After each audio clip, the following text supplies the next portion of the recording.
24 de janeiro de 2014. Torcida do Palmeiras está feliz.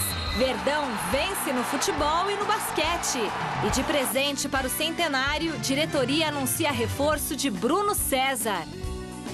Reforços também nos rivais. São Paulo apresenta Álvaro Pereira para a lateral esquerda. E o Corinthians tem Fagner de volta para a lateral direita. Santos terá 3 reforços contra o Ituano. Leandro Damião segue fora. É clássico, mas não haverá cota mínima para o visitante. Com 2/3 do Pacaembu destinados à torcida do Corinthians e 1/3 aos santistas, Polícia Militar prepara forte esquema de segurança para a final da Copa São Paulo. E ainda, Rafael Nadal vence Roger Federer e está na final do Australian Open. E os gols no Brasil e no mundo. Fique ligado, o Gazeta Esportiva está no ar. Olá, boa noite. O programa de hoje começa falando do Palmeiras, que começou o ano do centenário embalado, hein? Ontem, na estreia do zagueirão Lúcio, um dos principais reforços para a temporada, o Verdão garantiu o placar no primeiro tempo contra o Comercial em Ribeirão Preto e chegou à segunda vitória no Paulistão. Em Ribeirão Preto, o Comercial recebeu o Palmeiras e Allan Kardec resvalou e a bola sobrou para Juninho virar e bater rasteiro. 1-0 Verdão. O Comercial respondeu nesse chute de Toscano, mas Fernando Praz agarrou sem maiores dificuldades. Mas foi o Verdão quem marcou de novo. Henrique deu um totozinho de cabeça e Serginho de voleio ampliou. Mas a bandeirinha Renata de Brito anulou erroneamente, dando impedimento de Serginho. O time do interior continuou arriscando de longe. Dessa vez, Rafael Macena encheu o pé e Praz espalmou para o lado. Ainda no primeiro tempo, o Alviverde fez a marcação por pressão no ataque e a bola sobrou para Wesley. Do jeito que ela chegou, ele já bateu. Belo gol do volante palmeirense. 2-0 Verdão. A última chance da primeira etapa foi do Comercial. Cruzamento da direita e Wendel afastou o perigo. No segundo tempo, os donos da casa continuaram pressionando, mas abusando da falta de pontaria. Ou era isso ou era Fernando Praz que afastava o perigo da zaga palmeirense. O Verdão teve ainda uma chance de ampliar nesse chute cruzado de William Matheus, que foi para fora. E ficou nisso, Comercial 0, Palmeiras 2. Grande noite para você que acompanha o Gazeta Esportiva dentro do que se espera de um time em início de temporada, né? Voltei fazendo ainda a pré-temporada, essa é a realidade. Palmeiras está bem, 100% de aproveitamento, 2 jogos, 2 vitórias e imagino que seja uma constante neste campeonato. Eu vejo o Palmeiras brigando pelo título, sim senhor. Tem um bom time, uma boa base que disputou a Série B. Eu acho que entrosamento do futebol, ele é importante, ele é significativo. Muitas vezes compensa até mais. Funciona muito melhor, por exemplo, que um time cheio de craques, mas que não tem entrosamento. Acho que o entrosamento faz a diferença. E o Palmeiras o tem. E tem os reforços chegando também, né? O Lúcio já jogou ontem e o Bruno César chegando também. Hoje no Gazeta Esportiva a gente vai falar muito mais sobre a chegada do Bruno César. Flávio Prado, boa noite. Boa noite, Celso. Boa noite, Michele, amigos do Gazeta Esportiva. O Palmeiras ganhou muito facilmente o jogo, né? Foi muito tranquilo, muito tranquilo. A gente vê nos melhores lances, dá a impressão que o Palmeiras passou sufoco em nenhum momento. Foi muito fácil. No primeiro tempo, o Palmeiras fez 3-0, a menina foi infeliz, anulou um gol. E aí, no segundo tempo, o Palmeiras passeou, descansou o time como tem que fazer numa fase de pré-temporada. Vitória muito sossegada. Não dá nem para você dizer como é que foi a estreia do Lúcio, não dá para avaliar. Foi muito fácil, foi tudo muito tranquilo. Mas foi legal para o Lúcio retomar campo, né? Essa coisa toda. Desde julho do ano passado que não jogava, né? Então foi bom o cara voltar, né? Sentir campo e tal, voltar toda outra vez. Teve um outro lance como esse, teve uma dificuldade, mas não dá nem para dizer ainda que possa ter sido feita uma avaliação sobre o Lúcio. Bom, vote na enquete que está no ar no site gazetesportiva.net. Já que nós falamos da estreia do Lúcio com a camisa do Verdão, a pergunta de hoje é sobre o reforço que o Verdão anunciou agora à tarde para o meio-campo. Bruno, olha que nome lindo, Bruno César é o principal reforço do Palmeiras para a temporada 2014. Sim ou não, Cardoso? Para mim, sim. Sim? Sim, o Lúcio tem o peso da experiência, ter disputado Copa do Mundo. E da idade também um pouco. Pois é, até por isso eu acho que o Bruno César é o cara. E o Flávio? Eu acho que não. Eu acho que é um bom reforço, sem dúvida, mas o principal não. Acho que o Palmeiras contratou alguns jogadores de bom nível. Gosto do Lúcio, gosto do Diogo, gosto do próprio Bruno, mas não de melhores. Não. Acho que é nesse nível e o Palmeiras se reforça bem. Muito bem, resultado no final do programa de hoje. Mais pra frente, a gente vai falar bastante da contratação do Bruno César como reforço do Palmeiras, tá bom? Então fiquem ligadinhos. No fim da tarde de ontem, os rivais Corinthians e São Paulo também apresentaram novos jogadores para as laterais. Com a aposentadoria de Alessandro e a negociação do polivalente Edenilson para a Udinese da Itália, o Corinthians precisou ir ao mercado em busca de uma peça de reposição para a lateral direita. E o reforço corintiano é uma cria da casa. Fagner, de 24 anos de idade, volta ao clube onde foi formado 7 anos após uma saída conturbada para o PSV Eindhoven da Holanda. Eu era muito novo, né? Eu não conhecia muito bem como é que era o futebol. Em certos momentos me arrependi bastante, né? Mas acho que Deus é muito bom, né? E está me dando essa oportunidade hoje de poder estar retornando e continuar a história que foi interrompida, né? Com passagens marcantes pelo Vasco da Gama e ainda ligado ao Wolfsburg da Alemanha, Fagner chega por empréstimo até o final da temporada e pode atuar já no meio da próxima semana no clássico contra o Santos. Mas o atleta mostrou muito respeito ao falar do companheiro Diego Macedo. Quando você vem jogar num clube como o Corinthians, a gente sabe que existe uma concorrência grande, né? Tem o Macedo, que ontem fez uma boa partida, né? Então eu vou trabalhar, vou buscar meu espaço. E quem também apresentou reforço para a lateral nesta quinta-feira foi o São Paulo, mas para o lado esquerdo do campo. O uruguaio Álvaro Pereira, de 28 anos, assinou com o clube do Morumbi por 1 ano e meio e aposta no bom retrospecto dos compatriotas para fazer história no tricolor. Fora do Uruguai, o São Paulo é o clube mais uruguaio do mundo. Acho que é um bonito desafio, oportunidade para seguir esse caminho e ojalá possa demonstrar e ganhar a metade do que venceram eles. Com boa passagem pelo Porto e desempenho inconstante na Inter de Milão, onde acabou no banco de reservas, Álvaro Pereira tem como uma das principais características o ímpeto ofensivo, mas preferiu adotar uma postura cautelosa na apresentação para não criar muitas expectativas. Não prometo título, não prometo muitas coisas. Eu prometo que vou deixar tudo no campo, que vou fazer meu trabalho, que eu quero vir aqui para vencer e acho que todos juntos, torcida, staff, dirigência, jogadores, acho que se todos estamos juntos podemos chegar a vencer porque tem todas as coisas certas para fazê-lo, não? Legal, uma boa contratação. O Álvaro Pereira, ele estava com dificuldades na Inter, mas é um jogador rodado, jogador experiente, joga bem pelo lado esquerdo do campo, pode jogar até um pouquinho mais à frente. O Muricy chegou até a cogitar essa possibilidade, já que o Reinaldo não é um problema no São Paulo. Acho que o Reinaldo faz o dele certinho. Então há posições mais carentes no São Paulo, de repente jogar como um volantezinho mais adiantado pela esquerda, dá para fazer. Acho que é uma contratação interessante. O São Paulo tem tradição com jogadores uruguaios, normalmente o São Paulo sai muito bem. O Lugano recomendou muito essa vinda para o Álvaro Pereira. Então vamos ver, dentro dessa linha, o São Paulo precisa de reforços, o elenco do São Paulo é deficiente. Eu acho que foi legal. Com relação ao Fagner, ele é um jogador comum. Ele saiu do Corinthians muito mal, teve um problema, aquela coisa de pedir passe e tal. Eu não digo nem que ele tivesse errado, não. Mas foi uma coisa brigada, né? Não foi uma coisa conversada. Agora voltou, disse que se arrependeu e tal, sei lá se arrependeu ou não, não importa. Mas ele é um jogador normal, é um bom jogador, nada demais, é para compor elenco. E vamos ver o que acontece com ele. O Corinthians tem um elenco forte, precisava repor o Alessandro. E trouxe um jogador bom, normal.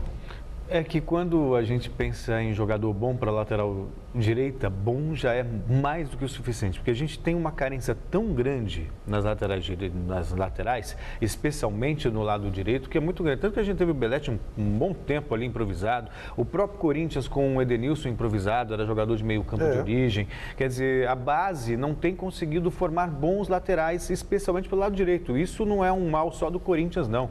O São Paulo agora, com o Luiz Ricardo tentando consertar também, enfim. A seleção vive de Daniel Alves e Maicon há muito tempo. E você não tem nenhum jogador que você olha sensacional para a seleção brasileira, para fazer o papel, para brigar pela posição. Não tem. Então, quando aparece um jogador como o Fagner, que você define como bom, é bom demais pela carência que existe no setor. Acho que a saída dele do Corinthians realmente foi traumática, mas no Vasco ele conseguiu recuperar um pouco da autoestima, fez um bom campeonato na ocasião, na época do Vasco, depois lá fora não se acertou tão bem no futebol alemão e agora tem nova chance do Corinthians. Vai brigar com o Diego Macedo, mas com boas chances de futuramente assumir a condição de titular. Sobre o Álvaro Pereira, para mim é um bom jogador, acho que o São Paulo está bem servido, chega para ser titular ou na lateral ou jogando um pouco mais à frente. Como o São Paulo ficou um tempão sem atacantes marcando gols, eu não duvido não que o Muricy realmente aproveite esse uruguaio jogando um pouco mais avançado. Dá conta do recado, mas a lateral também ele faz muito bem, para mim é o que ele faz melhor. Na Copa do Nordeste, Náutico e Sport fizeram o primeiro clássico pernambucano da temporada. E no Rio de Janeiro, o Fluminense empatou na estreia de Conca e Fred em 2014. Já o Botafogo botou os titulares em campo e venceu a primeira no ano. Pelo Campeonato Carioca, o Botafogo enfrentou o Madureira e Jorge Wagner, o novo camisa 10 do time, marcou logo na estreia. 1-0 Fogão. De cabeça, Henrique fez o segundo e quebrou um tabu de 26 jogos sem fazer um golzinho sequer. A última vez tinha sido em novembro de 2012 pelo Sport. Carlinhos, batendo de fora da área, ainda descontou para o Madureira, mas já era tarde. Final 2-1 Botafogo. O Fluminense, com Dario Conca e Fred em campo, decepcionou a torcida novamente. Carlinhos, aniversariante do dia, fez um golaço que abriu o placar do jogo. Mas a 10 minutos do final, o Bom Sucesso conseguiu o empate no lindo passe de calcanhar de Lipe para Nil, que bateu no canto para definir o marcador. 1-1. No Gauchão, o Grêmio passou pelo Lajeadense. Everton, aos 38 do primeiro tempo, fez 1-0. Na etapa final, aos 30, Gabriel Ates aproveitou a cobrança de escanteio e subiu bonito para deixar tudo igual. E cobrando o pênalti, Canhoto garantiu a primeira vitória do Grêmio no campeonato. 2-1, placar final.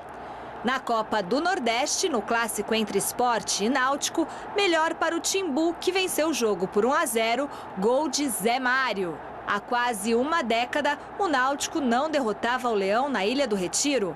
A última vitória aconteceu em 28 de março de 2004. Muito bem, os regionais, o Fluminense não se acerta, não. Tinha 18 mil pessoas ontem. Pois é, com o Fred, do Conca, 18 mil pessoas. Aliás, belo gol do Bom Sucesso e tal. O gol do Fluminense também foi bonito, mas não venceu ainda, né? Quer dizer, caiu para a segunda divisão no futebol brasileiro. Ninguém sabe se vai ficar na segunda divisão ou não, porque tem teve o julgamento do STJD, que recolocou o Fluminense na primeira, agora tem as liminares correndo solta. A Portuguesa hoje conseguiu mais uma lá em Rio Preto. Parabéns ao juiz e a pessoa que pediu a liminar. E para o Ministério Público, a Portuguesa sabia. Enfim, olha, é triste as notícias relacionadas à escalação do Everton, porque passa de tudo na cabeça da gente. Para o Ministério Público, a Portuguesa sabia que estava escalando o Everton erroneamente. Exatamente. E ele se sujeitou a isso, porque ele tem que se sujeitar à escalação? Não, talvez ele nem sabe. Ele nem sabia. Ele foi julgado, mas se ninguém comunicá-lo, como é que ele vai saber? Não é ele quem tem que decidir isso. Mas ele estava sendo julgado e ele não vai se interessar também? Bom, mas para ele não pega nada, né? É verdade. Alguém fala para ele, você está apto a jogar, você não está apto a jogar, acabou. Tanto faz, tá bom. Ele não pega nada. Hoje o presidente do Fluminense, o senhor Peter Siemens, que aliás é um cara muito gente boa, ele esteve aqui com a gente no troféu, tal. Muito divertido e tal. Mas ele deu uma declaração, seu Peter, Pelo amor de Deus, como é que era aquele cara da política lá? Cara de pau, peroba nele. Sabe o que ele falou? Peroba nele. Que o grande prejudicado nessa história toda não é a Portuguesa. A Lusa não foi prejudicada. O prejudicado foi o Fluminense. Que a imagem do Fluminense está sendo denegrida. E o Fluminense não tem nada com isso. O Fluminense estava quietinho no lugar dele. De repente deram uma classificação para ele e o Fluminense está pagando por isso. Que o time foi vaiado aqui na Copa São Paulo. Os seus times. Ou seja, cara de pau, né? Até parece que o Fluminense não tem participação nisso. Que é uma mutretagem enorme, que tem gente da Portuguesa envolvida, isso não há a menor dúvida. Mas o Fluminense não saber de nada, isso tá brincando também, né? Mas ele acha que não pode falar algo diferente, né? Não, ele mas também não precisa falar que ele foi eu sou a vítima, isso é demais. Fica quieto, sabe aquele negócio de se manca? Não se manca, não fala nada. É claro que isso acontece em qualquer lugar do mundo, mas no Brasil é muito marcante. Eu repito, são duas realidades, a do discurso e a de fato, né? Enfim. Sabe quando o cara apronta uma coisa, alguém vem dar uma dor e fala assim, eu não sei de nada. Eu sei, todo dia com você. É isso aí, é isso mesmo. Eu te defendi, por exemplo. Exatamente, é isso. Né? Ajudou a afundar, imagina. Eu tenho um amigo que faz muito isso. Exatamente. Eu tenho, senta aqui do lado direito, do meu lado direito. Futebol no meio, na verdade. E do seu esquerdo. Em 2010, a colombiana Shakira fez sucesso com a música tema para a Copa do Mundo da África do Sul. Lembra, Celso? Não lembro. Lembra? Para o Mundial desse ano, Claudinha Leite será uma das intérpretes da música do Mundial, que foi anunciada ontem. Ontem, no Rio de Janeiro, a FIFA anunciou que a brasileira Cláudia Leite, o rapper americano de ascendência cubana Pitbull e a americana Jennifer Lopez serão os artistas responsáveis pela música tema da Copa de 2014, composição com o nome We Are One, que significa Nós Somos Um. Uma honra estar do lado de Pitbull, de Jennifer Lopez, são duas estrelas do cenário mundial. Além de ser uma grande oportunidade para mim, é um prazer gigantesco, porque são dois talentosos e dois seres humanos que têm corações gigantescos. Parecem dois brasileiros, vão sambar muito. Mas o assunto que prevaleceu na coletiva de imprensa foi, mais uma vez, o atraso nas obras da Arena da Baixada, em Curitiba, cidade que está ameaçada para o Mundial. Nós estamos confiantes que, se essas medidas acertadas forem efetivamente implantadas, e teremos o monitoramento disso, poderemos, no dia 18 de fevereiro, ter a confirmação de Curitiba como sede da Copa do Mundo de 2014 no Brasil. A gente agora o tempo tá ficando curto, né? Então, temos que correr, e correr bastante, né? Então, mas eu tenho certeza que Curitiba vai virar esse jogo. Eu vou torcer muito para isso, porque, sem dúvida nenhuma, seria muito ruim para a gente, né? Para nós brasileiros, né? Que pedimos, que fomos lá lutar para poder trazer a Copa do Mundo para cá. Então, seria ruim demais para a gente. Mas eu penso positivo. Eu tenho certeza que eles vão virar esse jogo e Paraná vai participar também da Copa do Mundo e vai ser um sucesso também. O secretário-geral da FIFA, Jerome Valk, voltou a falar sobre o tema, dizendo que a situação é complicada e que espera o estádio da capital paranaense pronto até o início do mês de maio. Não tenho maiores detalhes do caso do Paraná, mas é um estádio particular, né? Os estádios públicos, os caras meteram dinheiro, joga e dane-se, é o nosso bolso mesmo. Como a gente sempre falou, muito antes do Brasil ser escolhido para a sede da Copa, a Copa foi feita para se roubar e está sendo feito com muito capricho a roubalheira. Então os estádios públicos eles vão sobrando. No caso particular engrossa um pouco mais. Eu não sei se Curitiba se o estádio vai ficar pronto ou não, isso também não muda nada se ficar ou não. 12 cidades é muita coisa, precisaria de 8, daria para fazer muito bem a Copa do Mundo. Aliás, o ideal era não fazer, mas realmente Curitiba é uma cidade muito legal, muito gostosa, tem times importantes, seria bacana se tivesse jogo lá. Não, o ideal seria que não tivesse Copa no Brasil, mas já que tem, acho que Curitiba pelo menos tem justificativa para ter bons estádios, ao contrário de algumas sedes aí que não tem nem futebol e os caras fizeram estádio lá com o nosso dinheiro. Eu lembro que na ocasião da escolha do Brasil, discutíamos muito se era o caso de o Brasil ter uma Copa do Mundo ou não, e de repente em determinado momento eu comecei a achar, levando em consideração o legado que seria deixado, até que uma Copa do Mundo seria interessante, mas legado zero. O discurso é esse, né? A presidente falando ontem e tal, não, o estádio é fácil de fazer. É fácil, não está nem pronto. Pois é, a Copa foi escolhida, a sede, o Brasil foi escolhido 7 anos atrás. Quer dizer, Curitiba vai entregar o estádio em maio, a Copa do Mundo é em junho. Porque a questão não é entregar o estádio na véspera da Copa.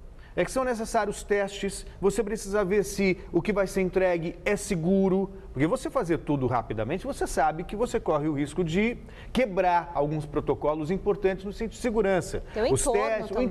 Os testes devem ser feitos, enfim.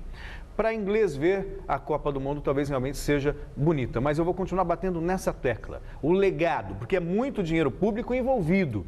Falando em dinheiro público, é assustador também o que está acontecendo com os Jogos Olímpicos do Rio de Janeiro. Opa, mas isso é assunto para a gente conversar. A gente vai falar disso agora. E só para complementar, Celso, a Dilma disse... Tudo sobe rapidinho. A Dilma disse o seguinte lá em Zurique, Flávio Prado, que estádio é fácil de fazer e tudo mais, e que inclusive o que for necessário em termos de aeroportos, da malha viária, será feito aqui no Brasil. O pessoal pode vir tranquilo. Tem obras que eram para ser entregues. Tem uma parte de lona, né, que eles vão fazer no em aeroporto é tudo de lona, é tudo de banheiro químico, é tudo assim, mas melhoria. Vi uma matéria ontem com baldes por causa da goteira no aeroporto.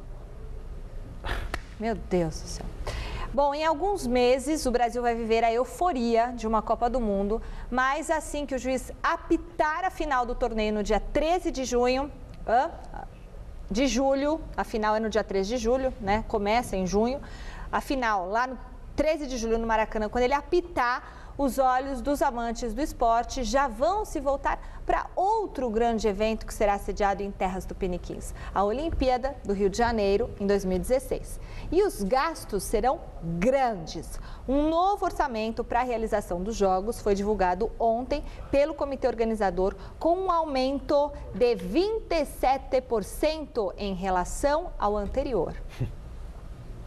O Comitê Olímpico Brasileiro se reuniu ontem no Rio de Janeiro para divulgar o novo orçamento para a realização dos Jogos Olímpicos e Paraolímpicos na capital carioca em 2016. O valor estimado de 4,2 bilhões de reais, elaborado no dossiê de candidatura, passou para 7 bilhões, um aumento de 27%. Carlos Arthur Nussmann, responsável pela organização do evento, salientou que o aumento do orçamento se deve à inclusão de 4 modalidades nos Jogos, além da evolução tecnológica. E as nossas metas são de realizar jogos magníficos. Nós queremos garantir um orçamento equilibrado, evitar a transferência de recursos públicos para o comitê. Carlos Levi, diretor-geral do Comitê Rio 2016, ressaltou que não haverá dinheiro público nesse orçamento do COB. O governo não vai aportar dinheiro dentro do comitê. Todas as despesas que o governo for executar estarão incluídas na matriz de responsabilidade. A captação desse recurso será feita da seguinte forma: 51% do valor total será de patrocinadores locais, 21% de contribuição do Comitê Olímpico Internacional, 13% de venda de ingressos, 9% de patrocinadores internacionais e 6% em licenciamento de produtos e outras receitas.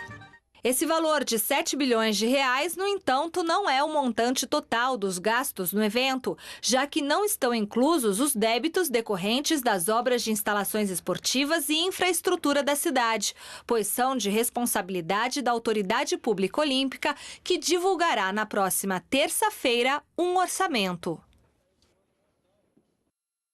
Aí, são números, né? Você começa com um orçamento de 4 bilhões, passa para 7 e assim como na Copa do Mundo, no Rio também está tudo atrasado. Então, o que significa que esse orçamento também deve ser modificado. A gente está em 2014, faltam 2 anos. Imagina daqui, faltando 1 ano, 6 meses para a realização dos Jogos Olímpicos do Rio, Chico, o Flávio. E fico imaginando, e aí é uma outra história, o que vai ser do Brasil depois da realização da Copa do Mundo e dos Jogos Olímpicos. A gente tem exemplos de outras cidades de outros países que passaram por problemas econômicos justamente por conta da organização desses jogos. Bom, o atraso faz parte do esquema, porque aí você pede aqueles orçamentos sem licitação. Faz parte do atraso, é assim mesmo. Não ficará em 7 bi. E a conversa é a mesma da Copa. Lembra quando eles falavam? Não, 95%, 98%, era o número que eles davam, será bancado por patrocinador. Não teve um patrocinador, zero, nenhum. Que patrocinador que está bancando o campo do Corinthians, que patrocinador está bancando a Duna, que patrocinador está bancando Manaus, nada, zero. Tudo grana nossa, tudo grana nossa. E o seu Corinthians, embora particular, também é negócio de BNDES, tá, tudo grana nossa. Ou seja, não teve um patrocinador, zero. E na Olimpíada não vai ter um patrocinador, é grana nossa. E aí fica à vontade, atrás, é bom pra caramba, porque eles roubam pra chuchu. Mas é esse o objetivo desde o começo. Ontem, parte da torcida palmeirense acabou nem vendo o primeiro tempo da vitória sobre o Comercial de Ribeirão Preto. Isso porque, no mesmo horário, o time de basquete do Verdão enfrentou o Bauru no ginásio do Palestra Itália. E foi um jogaço, como nos conta Vinícius Rodrigues. Palmeiras e Bauru pelo Novo Basquete Brasil. Noite importante, cheia de novidades. Começando pelo time alviverde, que contou com a estreia de 3 jogadores. O ala Fabrício Russo, o ala pivô Rodrigo Silva e a contratação de mais impacto, o experiente armador argentino Max Stanich, que inclusive trouxe a família para assistir ao seu primeiro duelo com a camisa do Palmeiras Meltex. Outra novidade ficou por conta da torcida do Palmeiras, que voltou ao ginásio Palestra Itália.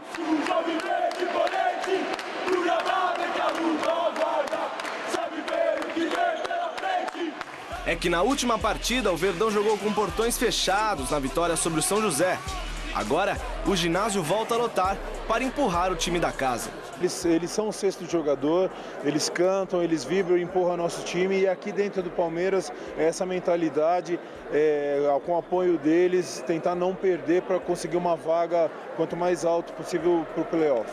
No primeiro quarto, leve vantagem do Palmeiras, que fechou com 21-18 para cima do Bauru. No segundo, um show de lances bonitos. Enterrada de Átila dos Santos, ponte aérea convertida pelo norte-americano Wiggins. E mais uma enterrada de Átila, que ajudaram o Verdão a seguir na frente, 42-35. Na terceira parte do jogo, a diferença continuou em 7 pontos, 65-58 para o time da casa. Já no último período, o Palmeiras relaxou e o Bauru virou o jogo. Até o fim, a disputa foi pau a pau, com as duas equipes revezando na liderança do placar. O jogo estava empatado, 84-84, quando o Verdão retomou a posse de bola, faltando apenas 15 segundos. Guto converteu de 3 pontos e deu a vitória para o time da capital paulista. Placar final, Palmeiras Meltex 87, Pascoaloto Bauru 84.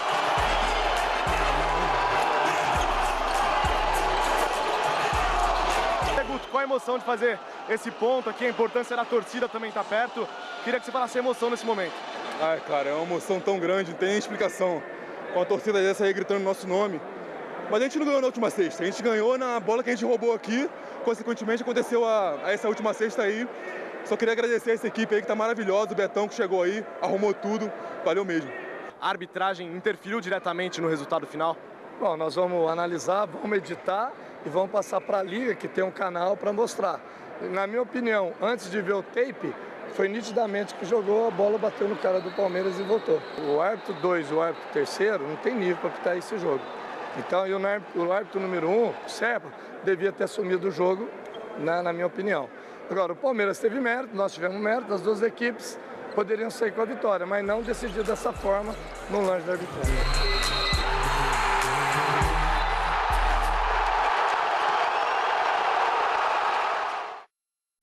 Bom, você que acompanha o Gazeta Esportiva, fale com a gente, mande a sua mensagem, o seu alô para a nossa equipe pelo Twitter. Celso Cardoso, qual é?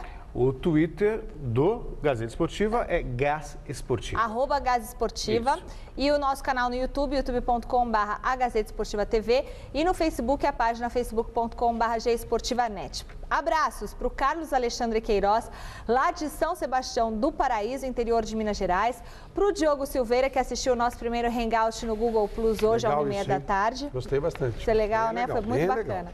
E um beijão para Camila Moraes, que mandou um e-mail para a gente. Ela é vizinha do Maurício Valim de Moraes. Maurício, um beijo para você, que é filho da dona Darcy e do seu Tarcísio, lá do Jardim Oriente, Valparaíso, Goiás. Maurício, um beijo grande no seu coração. Ele assiste sempre o Mesa Redonda, conhece todo mundo da Gazeta. Fique com Deus, muita saúde, muita felicidade para você e também muita saúde e felicidade para o Flávio Prado e para a Isabel, que hoje comemoram 30 anos de casados. Não sei como ela aguenta, meu Deus.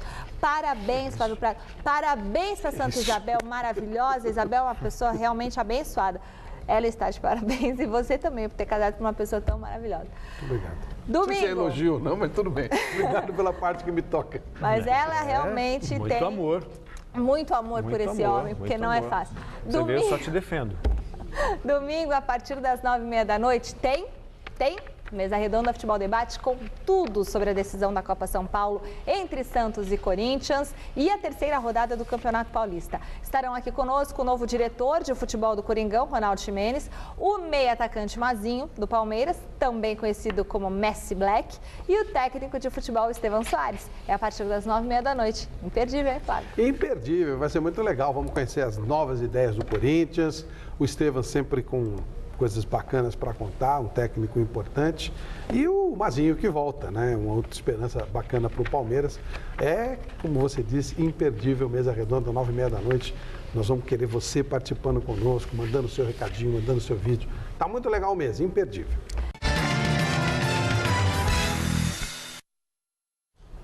Copa São Paulo de Futebol Júnior, amanhã, às 10 da manhã, Santos e Corinthians decidem a Copinha de 2014. Por ser um clássico, o esquema de segurança será reforçado. E o Alexandre Silvestre conversou com o chefe do policiamento. Está sendo preparado um fortíssimo esquema de segurança para a final da Copinha São Paulo, nesse sábado, 10 horas da manhã, no Pacaembu, Corinthians e Santos. Major Gonzaga, quais as principais preocupações da polícia? Como sempre, a preocupação da polícia é prevenir o encontro de torcedores e prevenir qualquer situação de confronto entre torcidas dentro do estádio. Em virtude da Copa São Paulo ser de organização da Federação Paulista, não tem aquelas condições de 5% do visitante.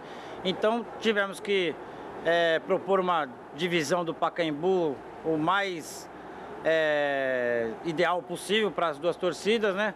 E ficou-se acertado, em virtude da questão de segurança, que o tobogã 21 e 22 ficasse para o Santos e o restante da torcida do Corinthians entrasse pelo portão principal, vindo pela Avenida Pacaembu. A questão dos 5% também é muito boa, facilita, mas isso aí não vale para a Copa São Paulo, né? E no Campeonato Paulista vai valer os 5%, realmente tendo a torcida adversária um contingente menor, facilita mais o policiamento. Agora, por que o Corinthians fica como mandante, tendo maioria do estádio? Não é questão de mandante. A organização é da Federação Paulista. Quem decidiu se essa divisão foi a Federação Paulista, por questões até de segurança e por questões de hábito da torcida do Santos, de vir já pela região da Paulista, estação clínicas do metrô e tudo mais, e hábito da torcida do Corinthians vir pela Avenida Pacaembu. O que o torcedor não pode levar para o estádio? Eles já estão devidamente acostumados, mas é qualquer material que é contundente, como bandeiras com mastro é proibido, garrafas, qualquer outro tipo de arma, faca, alguma coisa assim, lógico, fogos de artifício, né? E qualquer tipo de papel também. O papel, jornal, ele não é autorizado à entrada do estádio. Quantos homens trabalhando da Polícia Militar nesse evento? Nós temos um efetivo suficiente dimensionado para o estádio e para ao redor do estádio também, gira em torno de 250 homens. Muito obrigado, Major Gonzaga. Pessoal, calma, é só um jogo de futebol. É nesse sábado, a final da Copinha, 10 horas no Pacaembu, Corinthians e Santos, que vença o melhor com pouco trabalho para a polícia. Obrigado, boa tarde. E para mim também. Bom jogo a todos.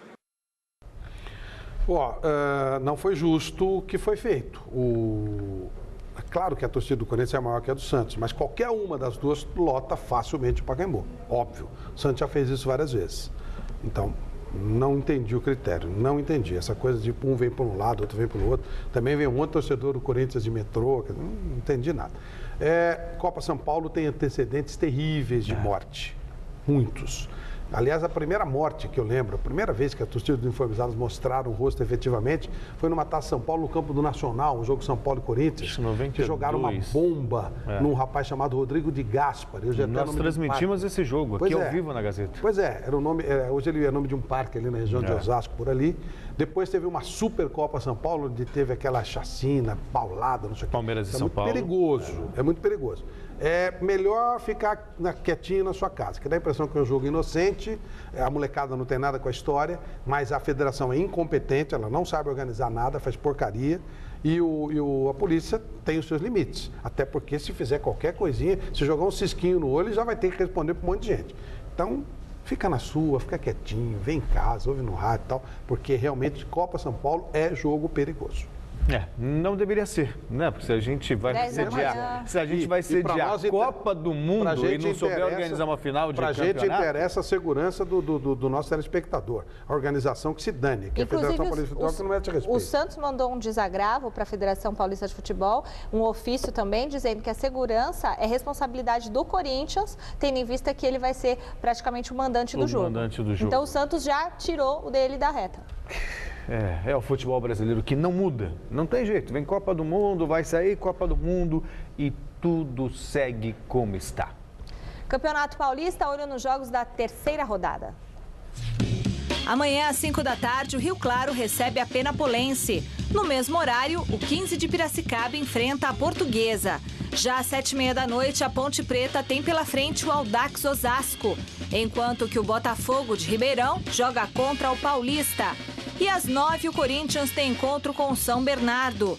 No domingo, às 5 da tarde, o São Paulo pega o Oeste de Itápolis. Também às 5, o Palmeiras visita o Atlético Sorocaba. Às 7h30 da noite, o Bragantino faz o confronto diante do Comercial. O Linense mede forças com o Mojimirim e, fechando a rodada, o Ituano tem compromisso com o Santos. É óbvio que eu vou torcer para a Ponte, mas a chance de tomar um totó é gigantesca. Eu vi o jogo do Botafogo e o gol circense que a Ponte tomou e vi Audax e Santos. Vamos rezar. Vamos ver. Para o duelo com o Ituano, o Peixe deve ter novidades, mas o principal reforço de 2014 não será uma das caras novas na equipe titular. Veja na reportagem de Luiz Henrique Gurian. Escalação que muda com a convocação do zagueiro Gustavo Henrique para a seleção brasileira sub-21, que faz amistoso com o México na Vila Belmiro domingo. A recuperação do tornozelo direito de Arouca e o meia Cícero com acerto financeiro e também fora do departamento médico. Saem Bruno Pérez, Cicinho volta para a lateral direita e Thiago Ribeiro avança. Assim, o Santos tem 3 alterações: Neto na zaga, Arouca e Cícero no meio-campo. E no ataque? Bom, no ataque, a espera por Leandro Damião continua. O pagamento da segunda das 4 parcelas ainda amarra a estreia. Até o dia 31 pode acontecer o acerto. Mesmo assim, Oswaldo de Oliveira mostra otimismo. Na verdade, eu ainda tenho expectativa da situação ser resolvida hoje, né? Se puder resolver, ele participa do treino de amanhã e vai para o jogo. Se não, nós vamos esperar até o jogo da quarta-feira. E olha, se ganhar condição, joga e como titular. Se ele tiver em condições, ele vai iniciar. E aí eu posso decidir se ele joga 45, 70 minutos, não sei. Aí é uma avaliação mais próxima do jogo. Espera por Damião e Montijo, que vai para a China. O Montijo recebeu a proposta, eu acho que a coisa está se encaminhando para que ele realmente vá, mas por enquanto ainda não temos a confirmação de que a negociação está terminada, né? Então eu estou aguardando ainda. Pelo visto, o seu time está pronto, mas o futebol hoje ele não vive só do time, ele vive do elenco. Para você ter o chamado elenco do Santos pronto, faltaria o quê? Bom, a gente nunca fecha as portas. Eu vou procurar sempre olhar para o elenco, procurando enriquecê-lo. E nós estamos trabalhando muito nisso. Depende muito de identificar o valor e tentar uma negociação. Desta forma, Diego fica para o segundo semestre. O Diego ele tem um contrato lá que, se fosse quebrado, exigiria uma despesa muito maior do clube.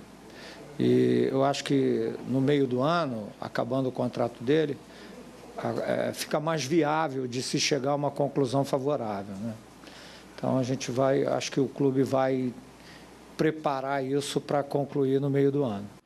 Oswaldo de Oliveira também mostra que está de olho na base. No final da Copa São Paulo, amanhã, em jogo com o Corinthians. Tem vários jogadores que nós estamos observando ali. Alguns pela posição e outros pelo destaque que eles têm demonstrado, né? O caso do Neilton, eu ainda não sei se já tem uma definição. Sei que ele voltou a atuar, se machucou, mas voltou a atuar na equipe de júnior. Isso é muito bom e a minha esperança é de contar com ele também. E aí hoje também, depois da renúncia ontem do Sandro Rosell, o sócio do Ricardo Teixeira lá no Barcelona, hoje o pai do Neymar autorizou a quebra daquela cláusula de confidencialidade. Deu 283 milhões de reais a negociação do Neymar. Nós estamos falando isso faz tempo, né? 86 milhões de euros. Mas foi mais, ainda tem mais. Foi um grande esquema. O Santos não queria que o Neymar, então, quanto foi? A Dice ficasse com a parte 283 toda. milhões? Isso falaram agora, mas foi mais. O Santos não queria que a Dice recebesse, então eles quebraram. Lembra aquele negócio de... Falei isso várias vezes. O Gabigol ganhou prioridade, os 2 jogos, e uma parte foi para as luvas do jogador, que é uma parte legítima. Esse Sandro Rosell é um avião. Cara belisca azulejo. Sócio do Ricardo Cara belisca Teixeira, azulejo, já aproveitou, já também pegou, sabe aquele rolo? Então foi isso. Só que estourou a bomba lá agora e pode sobrar até para a imagem do Neymar, se a coisa não ficar bem explicada. Mas foi um rolo total. Não tem bobo na história. Mas o importante é que bobo não tem nenhum. Zero. Ninguém é bobo. Não tinha bobinho na negociação. Então não é que o Santos foi prejudicar. Conversa mole. Tinha gente do Santos tinha interesse também que os números fossem outros. Esse Rosell não vale nada. Porque parte era do grupo Dice. De empresários. Que também não é anjinho, não é formado por anjinho. Mas fez um investimento visando o acordo lá na frente. Ali, aquele negócio de não pôr a mão no fogo por ninguém, sabe? Eu estou fora disso. Mas, enfim, é um rolo tremendo. O futebol é um caixa 2 gigantesco, sempre foi. Essa é uma negociação que estourou. Mas tem um monte aí. Nesse momento que nós estamos conversando, está acontecendo 10 desses esquemas aí, dinheiro que some e tal. Futebol é uma grande safadeza. É um caixa 2 terrível. A gente ama aquilo que vê dentro de campo. Agora, fora do campo, é de lascar, viu? E isso vai ter muitas consequências ainda. Na Espanha, obviamente, já resultou na renúncia do Rosell. O novo presidente agora vai ter que cuidar dessa nova situação no Barcelona, porque arranha a imagem também do próprio clube. Sem dúvida. Né? Do próprio clube catalão. E aqui no Brasil vamos ver o que vai acontecer também, né? Porque uma vez esclarecido que foi pago para o Neymar, o quanto recebeu o Santos, o quanto recebeu o grupo que havia investido no Neymar, ainda tende também a termos panos para manga. Que o Neymar pode ter recebido na Espanha, portanto, ele deveria ao fisco da Espanha. Aí precisa ver, tem que ser esclarecido. Depois de uma derrota e uma vitória, o São Paulo quer mostrar regularidade na terceira partida do ano. Jonas Campos acompanhou os trabalhos do tricolor nesta tarde. O treinamento desta sexta-feira terminou assim, com tempestade e campo vazio. Raios e trovões obrigaram os jogadores a deixarem o gramado antes da hora aqui na Barra Funda. Mas antes do tempo fechar, os são paulinos aproveitaram para bater uma bola, fazer um trabalho técnico. E o que se pôde observar foi um time de branco montado com os prováveis titulares para o jogo de domingo, contra o Oeste no Morumbi. Equipe praticamente igual a que goleou o Mojimirim na última quarta-feira. Praticamente por conta de uma possível novidade, o lateral esquerdo uruguaio Álvaro Pereira. O reforço foi apresentado ontem, se colocou à disposição de Muricy Ramalho, treinou bem nesta sexta-feira e deve ser titular no domingo. Com isso, a tendência é que o São Paulo vá a campo com Rogério Ceni, Luiz Ricardo, Rodrigo Caio, Antônio Carlos e o estreante Pereira. Meio campo com Wellington, Maicon e Ganso. E lá na frente, trio de ataque mantido com Osvaldo, Ademilson e Luiz Fabiano. É o São Paulo que trabalha contra qualquer tipo de tempestade em 2014. O São Paulo não está fácil não nos últimos dias, né? Quer dizer, mas faça chuva, faça sol, o time tem que treinar. A vitória contra o Mojimirim não criou grandes ilusões no estádio do Morumbi. Tá certo que é uma vitória por 4-0. Mas o Mojimirim colaborou nos 4 gols do São Paulo, Flávio. Foi vergonhoso. De qualquer forma, o São Paulo precisa de vitórias para ganhar moral. O futebol passa muito pelo psicológico, isso sem dúvida. E o São Paulo é um time fraco, era fraco, continua fraco, precisa de reforço. Trouxe o menino uruguaio, tudo bem, é um reforço, Luiz Ricardo, mas ainda precisa de bem mais para fazer alguma coisa. Agora, para campeonato paulista, dá e sobra, não tem nenhum problema. Precisa reforçar para ter uma consistência e fazer um campeonato no nível que o torcedor de São Paulo quer. A chuva que caiu em São Paulo agora há pouco atrapalhou os trabalhos do Corinthians à tarde. Adriano Dolph esteve lá. Já virou rotina no Corinthians. O temporal da tarde alagou mais uma vez o CT Joaquim Grava. Caiu tanta água que o Mauri, preparador de goleiros do Timão, foi de carrinho avaliar o gramado do campo número 4. E o mesmo Mauri não deu moleza para os goleiros que foram ao campo anexo sem cerimônias na véspera do duelo da 3ª rodada do Paulistão. Quase uma hora depois, técnico Mano Menezes apareceu para avaliar as condições do campo, o indicativo de que iria ocorrer atividades com bola. A única dúvida do treinador é na lateral esquerda. O Wendel, com um problema no músculo adutor da coxa direita, é dúvida. Se ele não puder atuar, Felipe entra no time titular. Nas demais posições, Mano deve manter a mesma equipe que venceu o Paulista de Jundiaí, dando indicativos de que um time mais ousado, pelo menos por enquanto, não será utilizado. E na próxima semana, já está certo que ele poderá contar com o volante Bruno Henrique, que disputou o último campeonato brasileiro pela Portuguesa de Desportos. Restam apenas detalhes da papelada da documentação para que ele finalmente possa ser apresentado como o novo reforço do semestre. Do alagado CT Joaquim Grava, Adriano Dolph, para a TV Gazeta. Foi bravo. Aqui na Paulista também foi feia a coisa. Se tivesse que treinar aqui no nosso CT também não dava, não. É mais um problema para os técnicos que estão preparando seus times nessa fase de pré-temporada. Mas não tem jeito, né? Faz parte do nosso clima e a gente também não pode se surpreender com isso, não. Claro. Em relação ao Corinthians, apesar do tempo fechado para treinar, o céu é de brigadeiro. Pelo menos a campanha. 2 vitórias, 100% de aproveitamento. Como não tem ilusão que o campeonato... Não, claro.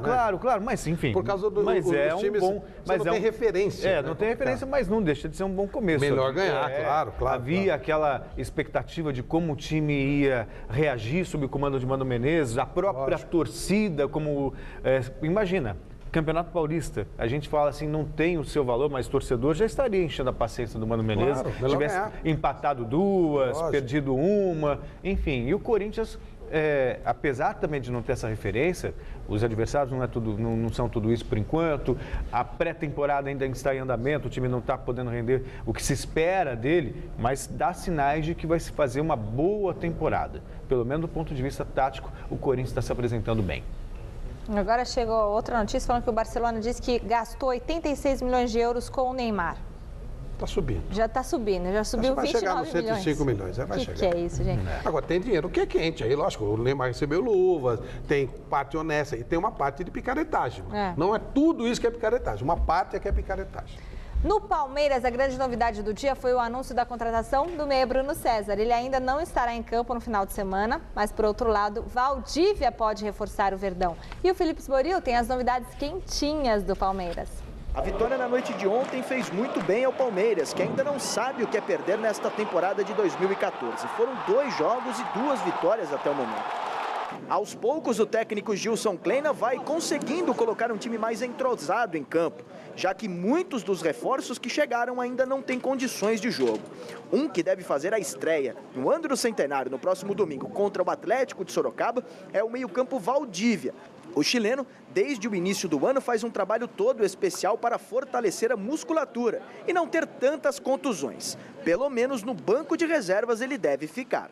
A grande novidade do Palmeiras desta sexta-feira foi o anúncio oficial da contratação do meio-campo Bruno César, que estava no Al Ahly, da Arábia Saudita, e chega por empréstimo de 1 ano. O jogador de 25 anos volta ao Palmeiras depois de 7, longe do Verdão. Ele pertencia ao extinto time do Palmeiras B, teve passagens pelo Corinthians e futebol europeu. Hoje mesmo, um pouquinho mais cedo, o Palmeiras divulgou essas imagens da assinatura do contrato do atleta, que exibiu a camisa comemorativa do centenário. Bruno César chega para ser o 8º reforço do Verdão. bom para o Palmeiras, que almeja em 2014 escapar da tempestade, chamada Série B que viveu no ano passado. E a questão do tempo não tem atrapalhado só treino, não. Derrubou parte da cobertura da nova Arena Palmeiras. Pouquinho, né? Uma coisa... Nada que mude atrás de prazo, nada. Coisinha, foi no nível que aconteceu lá no Itaquerão, felizmente. É coisa bem menor. Muito bem. Vamos falar do Bruno César? Então, temos Chegou, a enquete a pautada em cima do Bruno César. Para mim, aqui. é a principal contratação feita pelo Palmeiras. É um jogador técnico, um jogador criativo no meio-campo. E o Palmeiras carece de um jogador como esse. Tem o Valdívia, é verdade, mas acho que dá, inclusive, para jogarem juntos. Bruno César e Valdívia. O Valdívia um pouco mais avançado e o Bruno César fazendo ali aquele meia clássico. Bom, resultado final da enquete do site gazetesportiva.net. Bruno César é o principal reforço do Palmeiras para a temporada 2014? Não, 60% dos votos. O programa de hoje termina aqui. Domingo, a partir das 9h30 da noite, tem uma mesa redonda. O Gazeta Esportiva volta na segundona, às 6 da tarde. Fique agora com o Jornal da Gazeta. Um excelente final de semana para você. Tchau. Bom sábado, bom domingo. Até segunda. Um abraço. Até domingo, 9h30 da noite no Mesa. Tchau.